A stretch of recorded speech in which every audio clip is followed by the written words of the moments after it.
And we are live. It's always exciting. You click that thing that says "Go Live" and you watch it spin around, and You those things spin it, and you get the red bar, and like, it's all good. okay, is anyone else watching? Do we have anybody? But can you see the Facebook? Because I can't. I haven't managed the ability to see the link. I mean, to see that and do this. Can we do one thing at a time? Well, welcome, Jonathan. I'm sorry. Oh, where'd you go?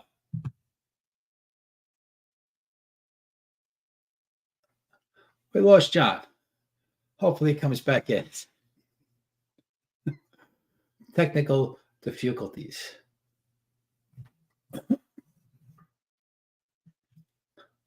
Well, anyway, I want to welcome anyone that is listening from the group. We've had a lot of new people come in, a lot of new men come into the group lately. Thank you. Manny's kind of helping handle some of the communication in the group, asking, "Is Jonathan back?" I didn't hear a word you said to me. My whole screen went blank, so we got to go back to the beginning. Yeah, no problem. We're live. I'm still live. So hold on one second. I was just finishing up a thought. So yeah, Manny put out a post not too long ago to you men to chime in, tell us what you're looking for. I've seen a lot of you answer the question, what you're looking for in the group, and there's nothing unusual there, man. All right, it's pretty typical what you men are saying, all different for the most part, but doing this men's work for close to 2 decades now, and it's all pretty typical stuff that we deal with as men. But yet we feel like we're the only one dealing with it, right? So that's one of the reasons why I created this group, because I personally have gotten so much out of being in a supportive group. I'm not going to call it a support group because it's not, but a supportive group of men that hold me accountable, hold me to a higher standard, ask me to raise my standard when I want to kind of, maybe I don't know how, or don't really want to do the work. And it's amazing. It's amazing that what can happen and how lives can change. And it doesn't have to be a great big change. It could be one little change. Just be one little change that can change the trajectory of your life, really. So we got Jonathan back. Now what happened? I said hello, John, and your screen went blank. So for the audience at home, the only people who call me John are from high school or earlier. That's how you can peg how somebody knows me. Yeah. So he mentioned that earlier when we were talking on the phone. So, by the way, I go by Jonathan or JR, or but I really don't go by John. And I was like, oh, but that's where I've been. It's all good. Either John or Rudolph is where my head's been going, but we'll just go to Rudolph. And just so you know, I want to get ahead of this now. I'm dealing with a little something. I don't know what it is. It kind of started coming across me yesterday. Really haven't felt good yesterday, and today I've been dealing with something. Seems to be going around in the area. And hopefully it won't impact this recording. So, Mr. Rudolph. Sir. How you doing today, brother? I'm doing all right today.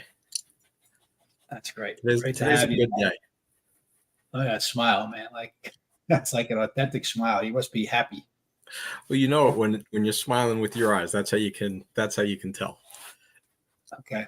So why are you so happy today? Seriously, I mean, I put on an authentic smile. So why, man? It's not fake. So I have to go there to get here. And last year in October was literally the lowest point I ever had in my life.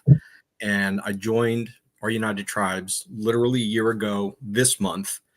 And since then, coming all the way around until now, I wound up having skills that I never had before. Never knew how to own my shit or anything like that. And I had an interaction over Thanksgiving where I realized, oh my God, you have made tremendous steps, because I have an aunt who is, I'll refrain from using the word, but she caused a lot of conflict and strife in my life. And she made just a really petty, obnoxious comment that last year, even probably a month ago before the legacy weekend, I would have engaged with her and I would have gotten pissed off and frustrated. It would have ruined my Thanksgiving. She made her comment and I just nodded at her, smiled, and turned and started talking to my cousin. And I was reflecting back on that today with one of my friends who goes all the way back to junior high school. And I realized I don't have baggage anymore that I've been carrying around. And I'm walking around feeling like, you know what, this is a good day. It's a good way to start, a really good way to start my week and get off on a good foot, knowing that all this negativity that I used to have to deal with, I don't have to deal with it anymore because I know how to address it. And I know how to say, don't engage, don't do this stuff. And I realized, you've got a skill now. And it makes me happy. So I'm walking around like this. I love that you use that word, skill.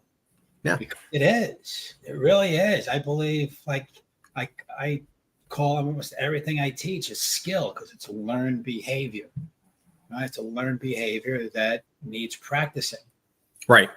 Right. And just because you did it on Thanksgiving with your aunt doesn't necessarily, I hate to tell you this, but doesn't necessarily mean you're going to do it tomorrow. Right. Or a week from now. Right. Because at that point, you may be, what I've seen is, and for me, probably, I'll speak personally, when it happens to me, when I lose the skill, I'm hungry. Right. Tired.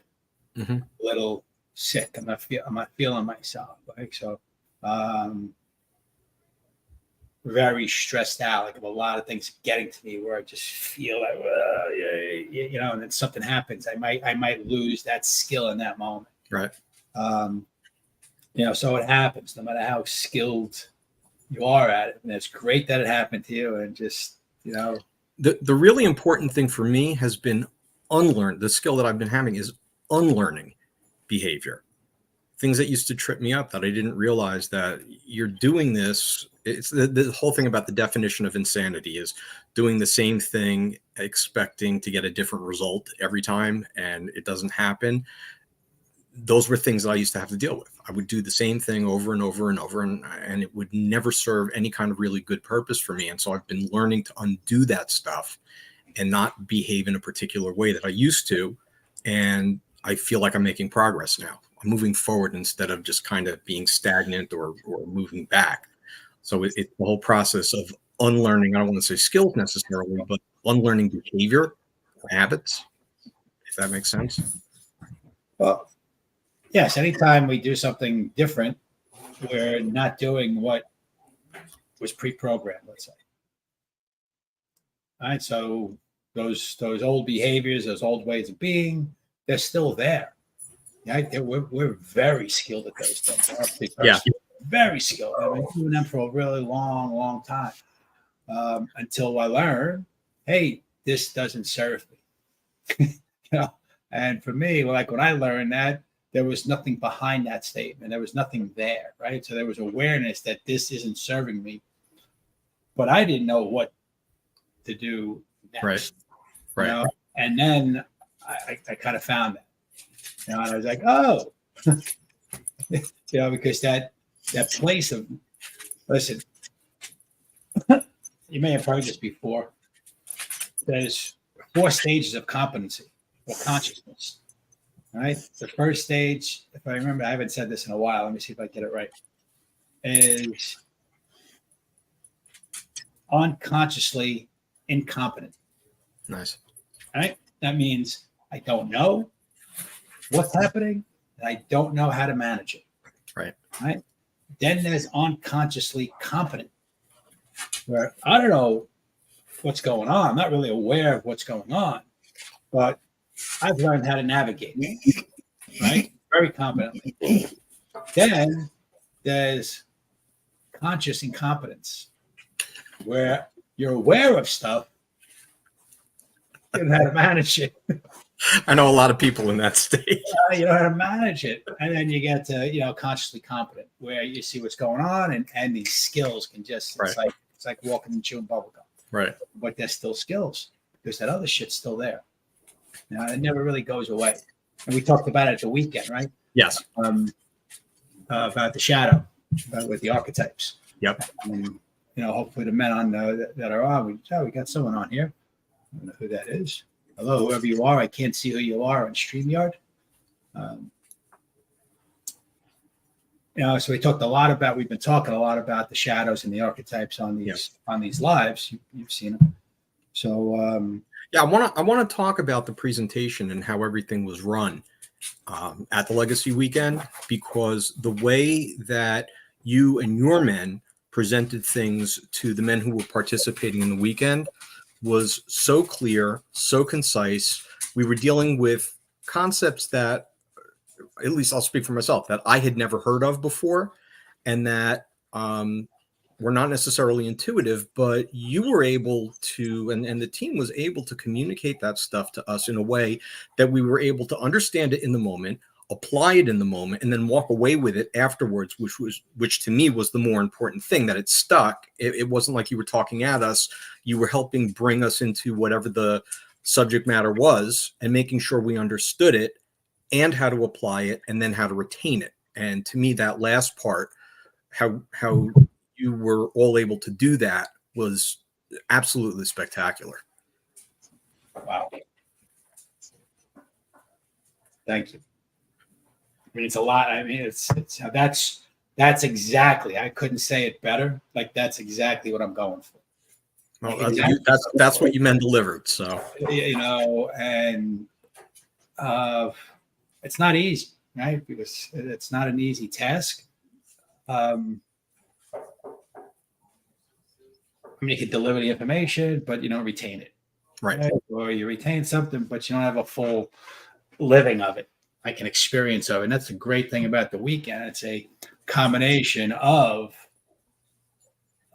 learning and experiential learning. Yeah, that's what I think for me made it easy to walk away with, was that it wasn't you just standing up there or any of the other men just standing up there and lecturing. It was bringing us into the moment and showing us, how do you apply this? What is the Shadow King? How do you recognize what the Shadow King is? And how is it going to negatively affect you? Take that back, not negatively affect you, because we know that the shadow portion isn't necessarily bad, but it can have impacts that you don't necessarily want. That's why I listened to that part, that it wasn't bad, it's just different. Right, it's not bad.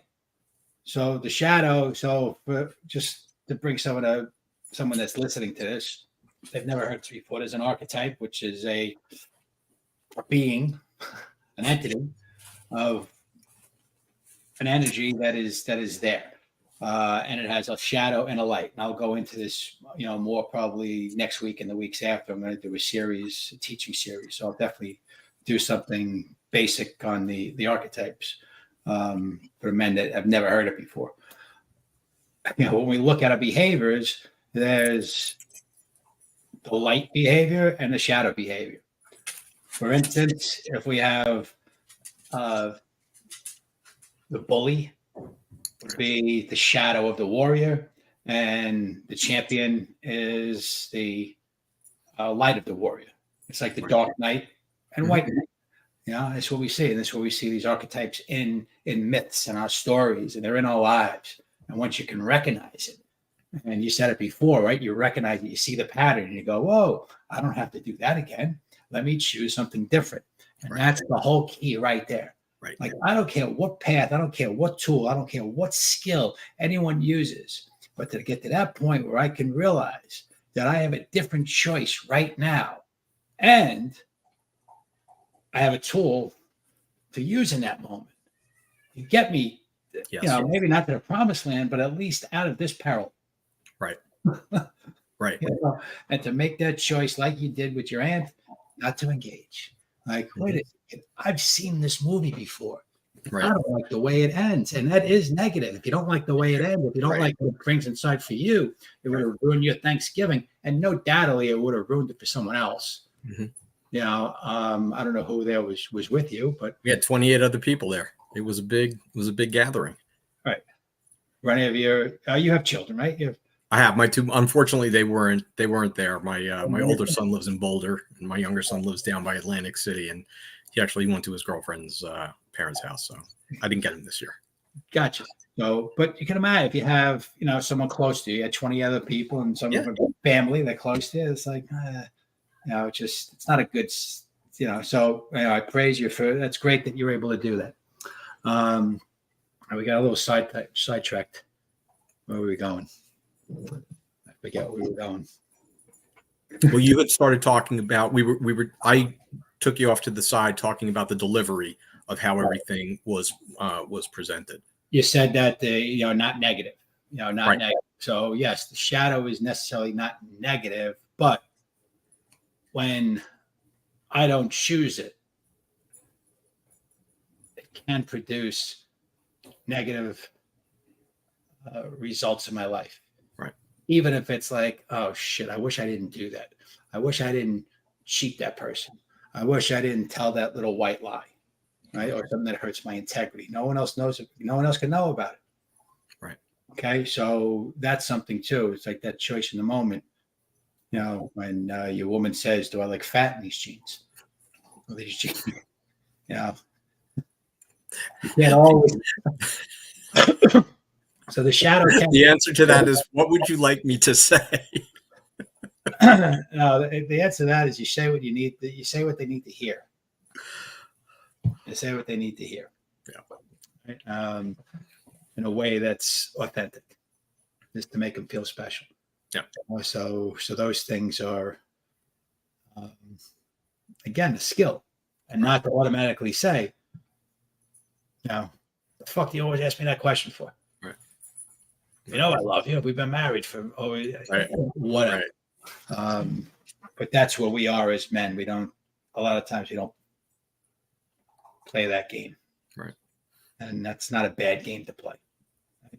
Saying, at least for me, it's a little work. Right. I'm in a fairly new relationship and going great. And after the first 3 months or so, I don't know how many months we're into it now, but in the beginning, the accolades, the little text message and everything, they're rolling off. They're coming out, no problem. Then now it's a few months down the line, I got other things going on, and the texts aren't flowing as often, so I have to remember to do it. I have to remember, like, oh shit, I got to send a text. Right. I got to, I don't have to. That's the good thing. I was just about to call you out on that. You don't have to. You just need to learn the frequency that the other person is kind of expecting it, and then you fill that in how you want. I said in the beginning, I said, what I have to do, and I said to myself, what I have to remember to do is keep this level of attention. Sure, exactly. Yeah, because that feeds her. And I could be that romancer and throw it out there. Then I get it. I'm like, all right, I got it now. I don't have to send those accolades. And I was like, no. I've been down that road before. I've been down that road before I did that. No, let me remember to keep, sending the messages, sending the random text, the little emojis, stuff like that. What does it take? 10 seconds, or less. It's just that's been again a learned behavior of mine that being in the program has helped me recognize where I didn't see being unaware of things. It was too late, unfortunately, and now I've been taught how to analyze my behavior, to kind of do a stop, think, and relax, and say, oh, you've been in this situation before, and if I don't know what to do, I can check with men who are on my team to say, hey, I keep having this issue and it's not working for me. Have you had something similar? Help me out with trying to understand myself, so that I don't wind up destroying a relationship or some type of interaction that I'm having either with a client or either one of my boys, something along those lines. And learning to recognize the behaviors has been one of the most important things that I've gotten out of the organization and the other men who are on my team, is realizing I don't have to reinvent the wheel. There are people here who have been through this, who understand it, who've done it before, and they can give you a completely different perspective on things that you never would have considered, because it's like stupid people don't know they're stupid. You don't know what you don't know. I know that's a cliche saying, but it's really legitimately true when you have an organization like this and you start listening to other men and what they have to offer, and you realize, I just did not know. I had no clue what was going on. Now that I'm aware of it, I can pay more attention to it. I can make sure that I'm texting proactively or making a call or giving a compliment, as opposed to just being, tunnel vision and focused on something that has nothing to do with making a relationship or a client relationship successful. And that's been something that has been incredibly helpful for me. Just an unbelievable positive outcome. Sure. And how I translate that, those is the first step in conscious choice is awareness. Right. So it all leads to that conscious choice. And how can I make a conscious choice if I don't know, taking all the factors around me, right, as much as possible. I trained in the martial arts for years, and reading books and dealing with senseis and shihan masters. You got to a certain point where it's that situational awareness, right? And you walk in to a place where a lot of, it could be a stadium, it could be a party, it could be a club, it could be anywhere, these days, right? Supermarket, Costco, movie theater, right? All these places that things are happening. And we used to talk about just being aware, not being paranoid, but having the spider senses up. Right. Having those spider senses up. And then the spider's not always concentrating on the web. Right. He's just chilling out. But then when it goes, he's like, oh, we got something, right? So it's like the same thing. If you can get to the point, I just am, but you get to be aware of everything. And yes, practice it in the martial arts, but that can go in anything. Well, just the stimulus around us. And when I say the stimulus, I go to the energetic stimulus, which we see as attitude, people, disturbances in the force, if you will. Right. But when you see that, it's like, oh, okay, now what do I do? Because there might be another situation like your Thanksgiving where you do engage. Right. You do engage in a way that's productive for you. I could see the same thing where you could have said something to that aunt, which would have put her in a place forever and ever, amen. And you're an attorney, I believe, so I'm sure you have the gift of linguistic skill. I've got a list of insults that work on a pretty good level. What I was about to say to what you said is, I could have put her in her place, but that would have left me not being in a good place, because I don't like doing that. I don't like feeling agitated. And as a result of being in the space that I'm in right now, I wound up staying in a good place. And it's not something that I ever knew how to do before that. I grew up, what I know now is with a really narcissistic mother. And I have to unlearn all of the responses and conditions that, when I was growing up, the less she knew, the better off I was. So by nature, I'm not somebody who shares a lot of information, or there were times when I would lie, even though there was no purpose being served by lying. It was just, that was a habit that I developed. And how come? What would happen? I say it's familiar to you. This might help some other men that have been in that relationship, but weren't aware of it, right? So what did it look like?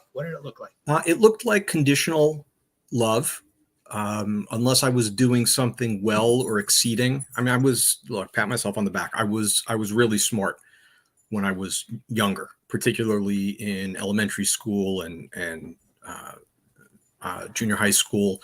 I really did well without ever having to try.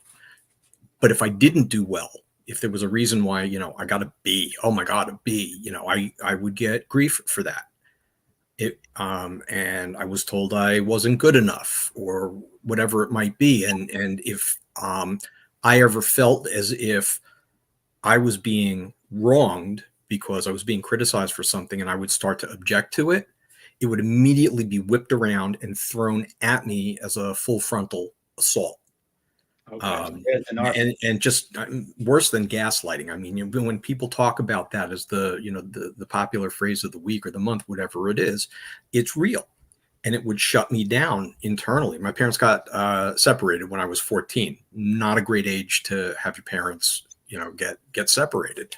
And that's when it started to take a toll on me emotionally. And I mean, I have bipolar, but it was undiagnosed as early as 25 years ago. But I look back now and I see what her behavior towards me was doing. The criticism would come, I would shut down. And the more I shut down, the worse that I felt. And the worse that I felt, I would feel the need to reach out. But when I would reach out, I'd get shut down again. And it was just this spiral that constantly went down and down.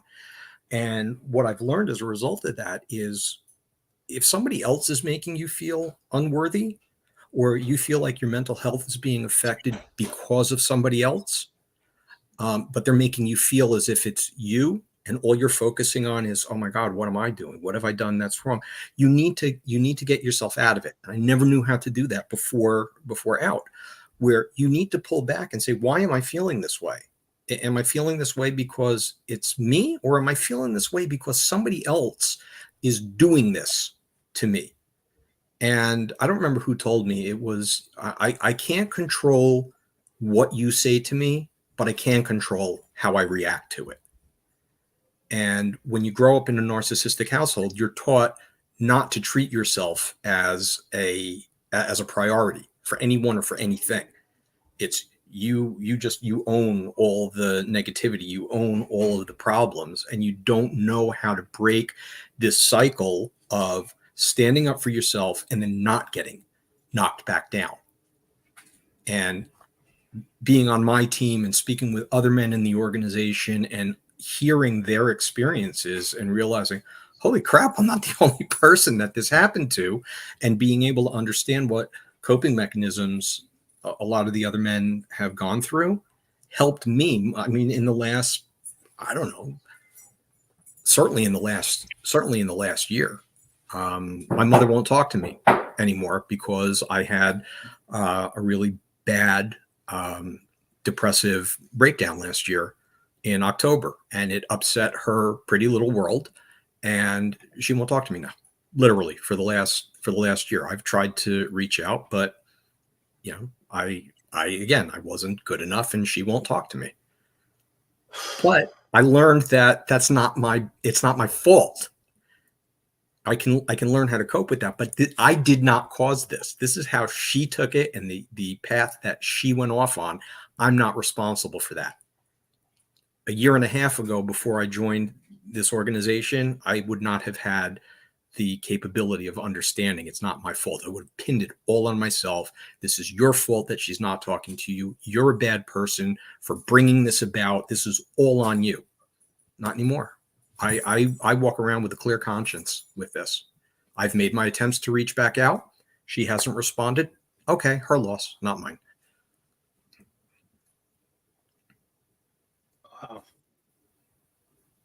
Wow. So it's great how you've handled it, and you've come to, talk about cliches, find an ability to self-love. Yeah. Rather than put so much on someone else. And at the same time, and I don't know, like you were saying it, how you reacted, and you were smiling. And I get that, how freeing that could be from. Oh my God. Yeah. I can't, just that oppression, that abusive oppression is what I was hearing as a kid. And now you're free of that. Yeah. Internal. And what I was feeling when you were telling the story was, fuck, like, you can't give your mom a hug. Nope. That sucks. Like, Yeah. I know, right? But that's got, so it's like, is there any sadness It's about that? even worse than that, because during this whole breakdown, my brother, who's also in the organization, was talking to me, and she realized he was talking to me, and I heard her scream from the hallway, tell that fucking piece of shit he's dead to me," because I was having a breakdown. And instead of reaching out to me and holding her son and saying, "Oh my God, what can I do for you?" It was, "Tell that," this is a quote, I'm not like summarizing or paraphrasing, it was, "Tell that fucking piece of shit he's dead to me." And what do you do with that? If you're really breaking down, what do you do with that? At the time, I didn't know what to do with that. It was before I joined the organization. I had no coping mechanism for that. My brother said, "You have to start going to meetings. Just go to one meeting." And I went to one meeting, and I was like, wow, I might actually benefit from this. And I went to another one, and another, and another, and another. And I realized I don't, and it was the same time. It was 2 years into, my wife and I had separate. Actually, we didn't separate. She left. That's an interesting story. She went on a road trip with my older son to see the national parks, and ostensibly to look for a new place for us to live. And they got to Boulder, and she called me and she said, "Yeah, I'm going to stay in Boulder. I don't want you to come out here." So between that and, so it's following, 2 years of that, having to deal with that, and then having this breakdown, and then having my mother say what she said. Yeah, it wasn't, 2020 to 2021 was not the greatest year of my life. But I'm sorry, 2020 is when she left, but last year, so 22 into 23 was not the greatest year for me. But I can say, going 23 into 24, I have never felt better about myself, about my situation, my friends, the men who are on my team, the relationships that I've built with that, my confidence with respect to what I do, as a litigator, not being in my head anymore in kind of this depressive fog, just being able to, I have a trial tomorrow, being able to look at things with clarity, being able to start new relationships. And I've had a few in the last year. They haven't panned out. I still have two really great friends now as a result of those, rather than walking away and, again, feeling depressed. What did I do wrong? And it wasn't your fault. It was just, there was no butterflies involved, either on, one side, the other side, or mutually. And, go back on Hinge and, and keep swiping left and right. So, and again, it's all because of the tools that I'm learning to use. It's all because of coming out of the legacy weekend and understanding how to reflect on the legacy that came before me, and look to see, what my father has done, what my grandfather has done, and how things served them. And looking back and seeing what is it that they accomplished in their lives that I either haven't yet, or that I might have surpassed them on, some particular level that I'm now passing on to my kids, and the legacy that I'm going to hopefully leave for them. My younger son has been interested in the organization, and just a few meetings have put a lot of clarity in his head. And I just, I know I'm sounding like I'm beating a dead horse, but I feel good. And I haven't been able to say that in a really long time. And I'm not scared of saying to people, I feel good, or that, what, I do deserve good things. You talked about self-love earlier. I didn't have that. I never had that. My parents separated. I didn't feel like I deserved any good things in life. I had a mental condition that I didn't even know about. And I wrote out the next 30 years just in this ditch. And I'm not, periodically, everybody goes into something, but I don't live there anymore. I know how to get out of it. And I didn't have those. I didn't have the skills to know how to do that. And it's so freeing. A woman could never explain to a man, and I don't think a man could ever understand what it's like to go through childbirth. It's just, there's nothing there. And it's very difficult to try to explain to somebody what it's like living with some form of mental illness, because you go through your day, and I'll be completely open here. Um, I used to tell my wife, I said, I go to sleep every night hoping I don't wake up, and I wake up every morning angry that I do. And for a quote normal person, they can't wrap their head around that. I've talked to people and they're like, "What are you talking about? How could you not want to wake up?" I'm like, "You don't understand what it's like to live in here and not feel normal." When I first got medicated, I literally, after a week of taking the medication, the first thought that went through my head was, "This is what normal people must feel like." Because a lot of what I had been dealing, I was like, "Is this how people actually live their lives every day? This is how you're supposed to feel?" It was, and I've had my ups and downs, and some things have worked, they haven't worked. I went off my meds last year, which is what caused the problem for me. And I mean, that's a long story for another day. But trying to explain to somebody that you don't want to be alive, even though you have children, who would be crushed if you did something to yourself, doesn't make sense to them. You can't get that through. And they try to explain, you should do this, you should. And that's the opposite of what we do in men's work. We don't tell anybody what to do, what they should do.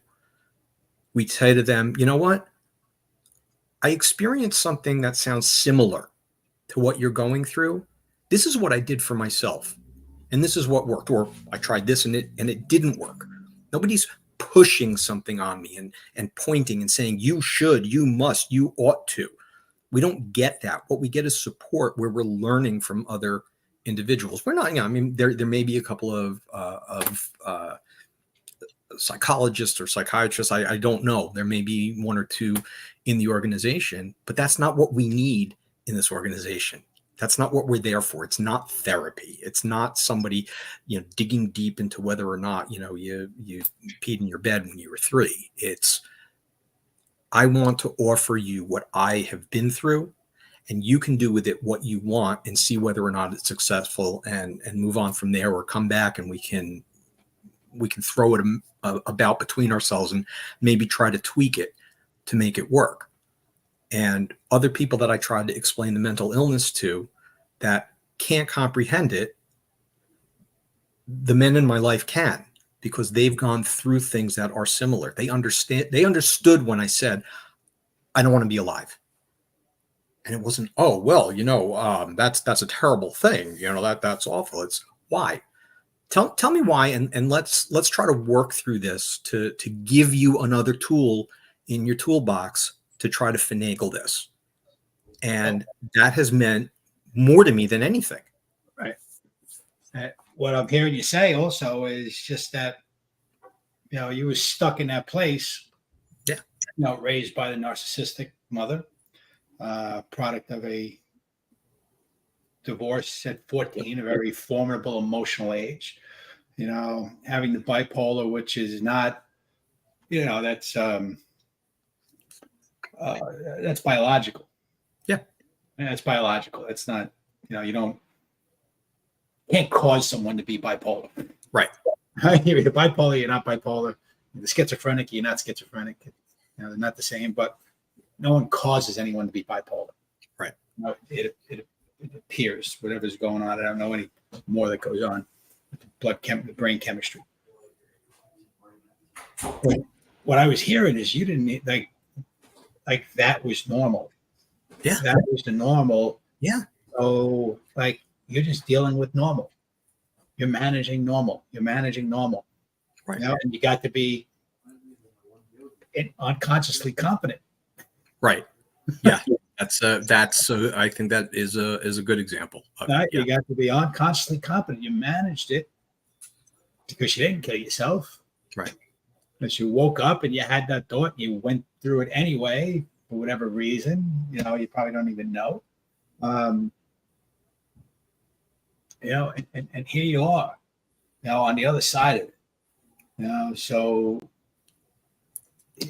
what you went through last year with the breakdown and everything. Can you say thank you for that? Yeah, I can. Good. Because you can't. Good. When you hit the bottom, and it was the bottom, it's true. The only place you can go is up. you may fall back down there, but you're at least the next direction that you're going to take is not still going down. I didn't hit bottom and keep digging. I hit the bottom and said, I can't be here anymore. I can't live like this. And I reached out and I let people help me. And a year later, my oldest son, put his finger on the word transformative. He said, the only thing that is similar to you from last year is your outward appearance. That's it. He said, everything internally, I don't recognize you. I just don't recognize you. I need 1 second. My battery is going to die. I just got to grab the cord. 30 seconds. Be right back. So let me see who's with us. Oh, there's Crooks. What's up, Crooksy? Kevin, how you doing, brother? Haven't seen you in a dog's age.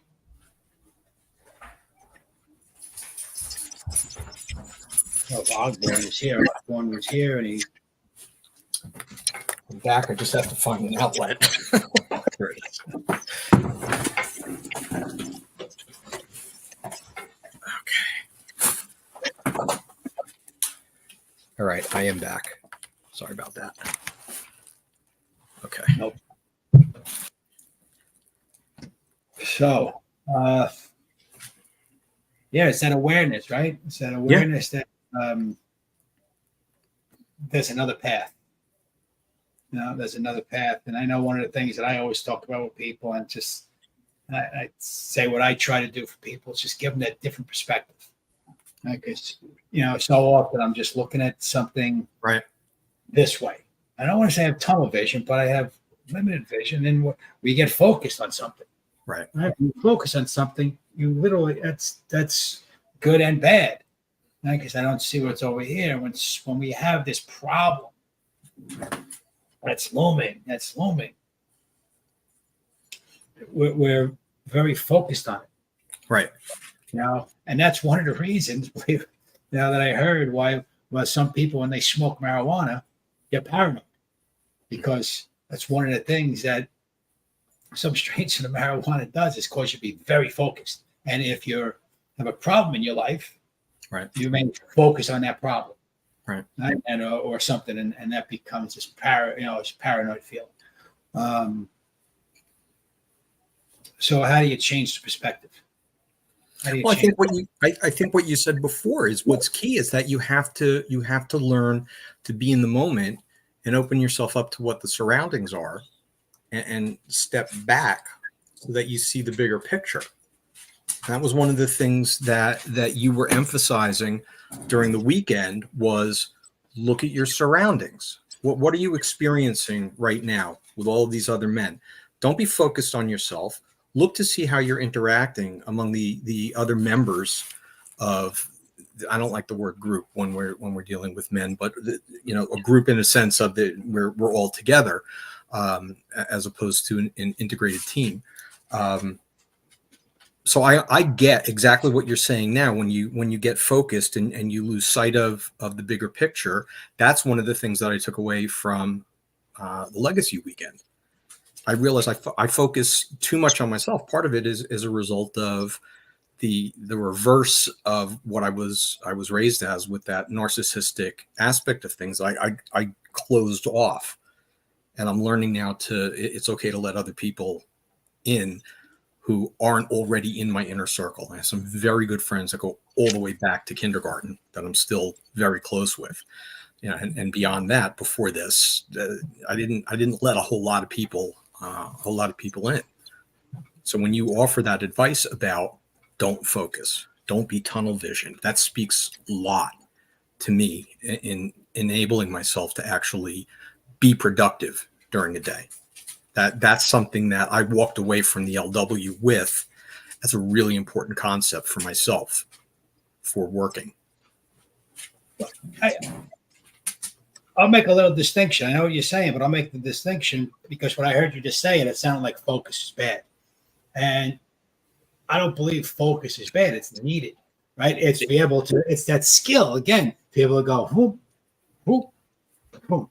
Right. My inability was this part of it.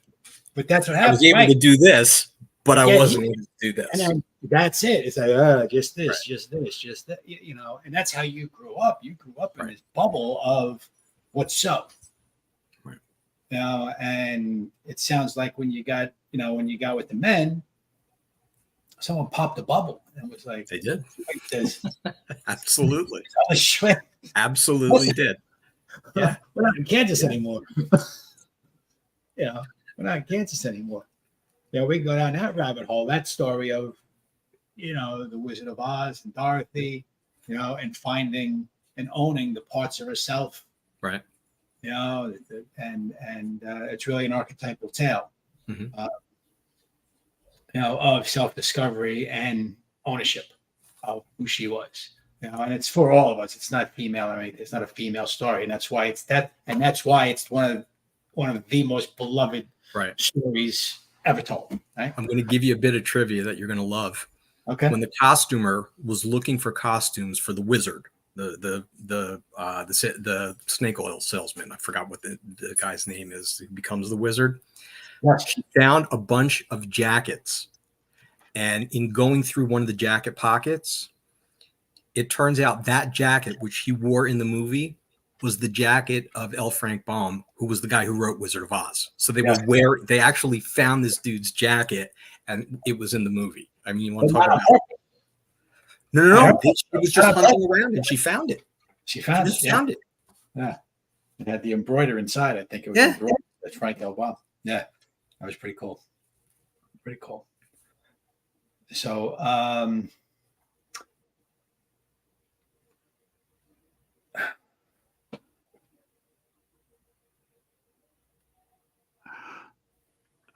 I've kind of covered anything that I wanted to cover. Anything else you want to share with them? I have questions for you. I'm an open book, brother. Go for it.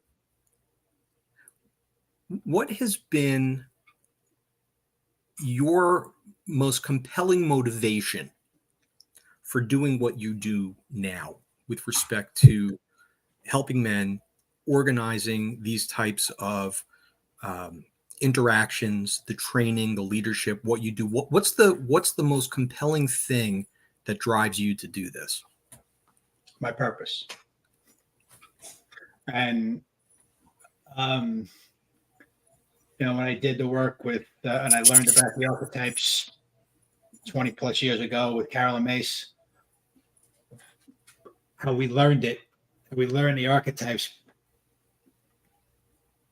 The whole course was uncovering and stepping into your divine purpose, which she describes as that which we all have a divine purpose, and it's why we're uniquely created and live this life. Right? So we all have a purpose. So doing the work with her for 4 years, I think it was in the second year we had to craft out our purpose, and through the archetypes and deep dive, not just the 4 that we did in the weekend. The model I had there was actually 36 archetypes in my field at one point, and I don't want to get too deep because it's hard to use.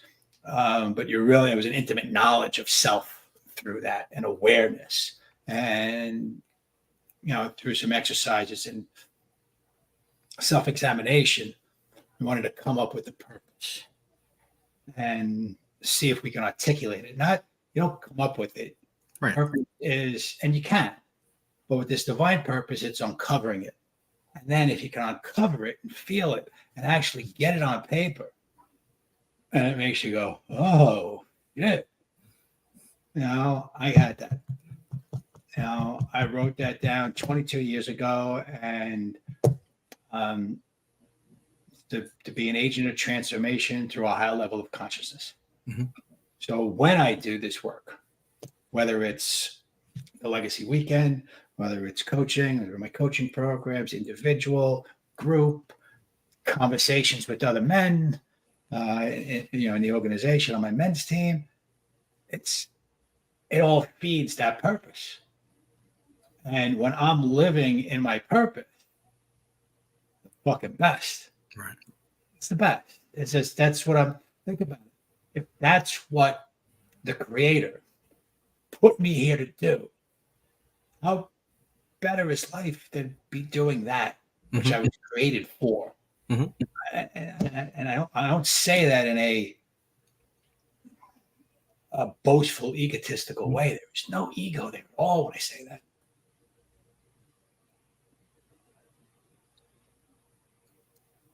It's a gratitude. Yeah. You know, it's a gratitude. You know, I was given this information. I was gifted this information. I Right. tell that story one time. It's just like how like I'm compelled to share it. Everything that I've learned in my life that's done me good, I've shared. You know, but this is something different because men like you. You know, and when you said to me, we had a conversation probably about a month ago, and you said transformational doesn't do it justice. Yeah, that's true. It's more like a miracle, dude. You know, that brought me to tears. You know, that brought me to tears. So, thank you. You know, for coming to the weekend, because without men like you trusting me, I can't live my purpose. Yeah. And it was I have to tell you, it was very easy to trust you because from the outset, I didn't feel like it was like, you know, being, what's the expression, being sold a bill of goods or whatever. I didn't feel like I was being recruited into something or being sold an idea. It felt genuine right from the outset. And because of that, I was able, when we were told trust the process, there was no doubt in my mind that I could, or that I should at least try. Usually with me, it's, you need to earn my trust. I need to understand who you are before I'm willing to just jump in. Not here. It was the opposite. I felt like what's coming out to me sounds genuine. The way it's coming out sounds genuine, and you've seen the benefits that it's given to other men. Dude, trust it. What's the worst that can happen? You get let down. Okay. And it was everything that I had expected it to be, not being told by prior members because they don't want to spoil everything in the weekend, but everything that I was led to believe that it would be, and that I hoped it would be, it was that and more. And that's why I walked away from it with such a positive experience, feeling like that was the best 47 hours worth of time that I have ever invested. Is that how long it was? We started at 6:00 on the dot on Friday, and we ended at 5:00 on the dot on Sunday. So, love when that happens. Yeah. Love when that happens. So, oh man, you know, it's great to see you smiling. Thanks. You're making me smile. You look good after you. Thank you for getting a haircut for this. Oh, you should. Well, you did see me. You saw the before picture. Go to Rudolph's Facebook page and see us before and after. It's nasty. Beard was all scraggly and everything. Oh man, yeah. I clean up well when I let myself go. It's a trial tomorrow, right? You had to clean up for the trial, so it's not pretty. Yeah. Just so happened that that we got the benefits of it tonight. Yeah. So, thanks for having me, man. I really appreciate this. Thanks for being on. I appreciate your time. Right. Appreciate your just everything you shared and just being you, man. I appreciate you. Just so we're clear on that. You have been an unbelievably powerful, positive influence in my life, and I'm grateful for that. So, thank you. What do we have in here? We got Rudolph. Someone said Crooks. Crooks just commented, Rudolph, you are unrecognizable. A far cry from talking the cops out of ticketing us on. Oh. The story behind that is just a real quick one. On our way to the Legacy weekend, we had passed the exit because my phone stopped navigating properly, and the next exit was 14 miles away, and we never would have made it on time. So I said, screw this. They had one of the cop bypasses. Had just gotten a brand new Jeep, and I said, we're doing this. And I went right across the highway, right in front of a cop, who then pulled us over. And it was, but we made it by 3 minutes because I did that. So it was an epic way to start the weekend, but it all worked out. It all worked out. So, and Crooks is one of the men that I've taken into my life in such an amazing way. So he's a great man. Did you get a ticket? Oh yeah. I thought for maybe like this many seconds that maybe we might get out of it, because I told him the truth. Actually he said, do you know why I pulled you over? And I'm a lawyer, so I didn't say yes. I said, I think I have an idea. And then he told me. But I said, we're late. We're doing this. And he's like, all right, well, let me just go back to my car for a minute. We're looking around in the car thinking, you're going to get a citation today, Mr. Rudolph. And all right. It happens. It made for a good story. Absolutely. Absolutely. It was worth it. It was worth it. From what I say, it was. It was worth every second and every dollar. Crooks, you still owe me 25% of that ticket. Oh! All right, man.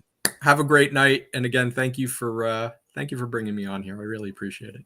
Thanks for coming on. Good luck with your trial tomorrow. Thanks, man. All right. Have a good night.